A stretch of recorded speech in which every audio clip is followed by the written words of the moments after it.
नमस्कार मित्रांनो, मी हरिप्रसाद आणि तुम्ही पाहत आहात कायदा.com। या व्हिडिओमध्ये आपण चार्जशीट बद्दल माहिती जाणून घेणार आहोत। दोषारोप पत्र, एखाद्या गुन्ह्याबद्दल जर तुमच्यावरती एफ-आय-आर नोंदवलं गेलं असेल तर त्याबद्दल चौकशी करतात पोलीस आणि चौकशी अंती जे चार्जशीट म्हणजे दोषारोप पत्र दाखल करतात त्यावरून न्यायालयामध्ये खटला दाखल होतो आणि त्या खटल्याच्या अनुषंगाने हे चार्जशीट एफ-आय-आर याच्याबद्दल काय ग्राउंड्स आहेत, काय व्हॅलिडिटी आहे आणि कशा पद्धतीनं याला कायदेशीर महत्व आहे हेच आपण या व्हिडिओच्या माध्यमातून समजून घेणार आहोत। तर मित्रांनो, चार्जशीट म्हणजे गुन्ह्याची संपूर्ण इन्व्हेस्टिगेशन म्हणजे कशा पद्धतीने दोषारोप पत्र दोष त्या ठिकाणी तुमचा आहे हे त्या पत्रामध्ये नमूद केलं जातं। तर त्यात नेमकं काय असतं? चार्जशीट म्हणजे सर्वप्रथम सोप्या भाषेत सांगायचं म्हणलं तर गुन्हा घडतो, मग तो चोरी, फसवणूक किंवा इतर कोणत्याही पद्धतीचा असो, पोलीस त्या गुन्ह्याचा तपास करतात। तपास पूर्ण झाल्यावरती माहिती, पुरावे, साक्षीदारांचे जबाब नोंदवतात आणि या सर्वांचं एकत्र कागदपत्र गोळा झाल्यानंतर त्या ठिकाणी हे दोषारोप पत्र कोर्टात दाखल केलं जातं, त्याला चार्जशीट असं म्हणतात। कायदेशीर गोष्ट म्हणजे चार्जशीट म्हणजे गुन्ह्याच्या तपासाची स्टोरी, कशा पद्धतीने गुन्हा घडलाय ही संपूर्ण स्टोरी जर आपल्याला जाणून घ्यायची असेल तर तुम्हाला चार्जशीट वाचणं गरजेचं ठरतं। चार्जशीट मध्ये काय असतं तर एफ-आय-आर बद्दल जी माहिती त्या ठिकाणी असते, एफ-आय-आर मध्ये ज्या गोष्टी त्या ठिकाणी नोंदवल्या असतात त्याचाच त्या ठिकाणी विस्तृत विवरण तुम्हाला चार्जशीट मध्ये पाहायला मिळतं। यामध्ये गुन्हा कधी घडलाय, कुठे घडलाय याचा संपूर्ण तपशील असतो।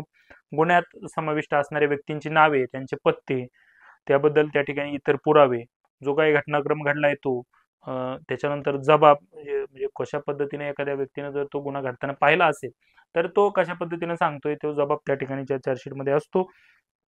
पोलीस सर्व भौतिक पुरावे गोळा करतात।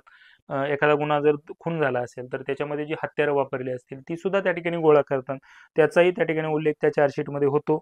त्यामध्ये त्यानंतर कागदपत्रे असतील, फोटो असतील, सीसीटीव्हीचे त्या ठिकाणी इमेजेस असतील, त्याच्यानंतर फॉरेन्सिक बद्दल काही जर एखाद्या गोष्टी त्या ठिकाणी नवीन मिळाल्या असतील, प्रूफ्स असतील तर ते त्या ठिकाणी त्याचाही समावेश त्या ठिकाणी चार्जशीट मध्ये होतो।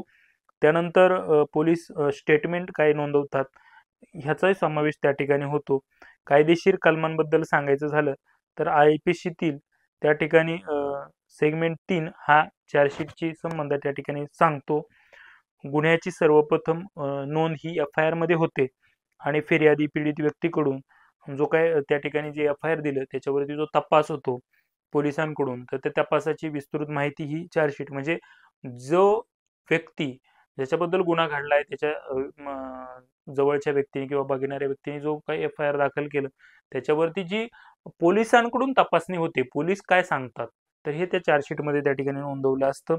पुराव्याचं विश्लेषण त्या ठिकाणी दिलेलं असतं, इन्व्हेस्टिगेशन रिपोर्ट त्या ठिकाणी असतो। हा काही वेळा त्या ठिकाणी लवकर होतो, काही वेळा उशिरा होतो, कारण हा इन्व्हेस्टिगेशनचा एक भाग असतो। सेगमेंट 4 मध्ये चार्जशीटच्या महत्त्वाची त्या ठिकाणी सर्व गोष्टी त्या ठिकाणी सांगितल्या आहेत। यावरूनच कोर्ट ठरवतं की खटला पुढे चालवायचा की नाही चालवायचा, याला ग्राउंड्स काय आहेत आणि पोलिसांनी जो तपास केलाय तो अतिशय वैध असतो, कारण तो सरकारी अधिकाऱ्याने केलेला असतो। एखाद्या इंडिव्हिज्युअल व्यक्तीने जो एफ-आय-आर दिला असतो ते एफ-आय-आरला कायदेशीर तितकं व्हॅल्यू नसतो जितकं की चार्जशीटला असतो।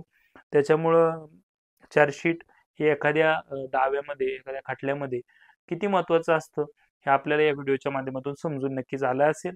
तर आमचा हा व्हिडिओ आपल्याला कसा वाटला एक कमेंट सेक्शनमध्ये नक्की सांगा आणि असेच कायदेविषयक माहितीपूर्ण तुमच्या फायद्याचे व्हिडिओ पाहण्यासाठी कायदा.com या यूट्यूब चॅनलशी जोडले राहा।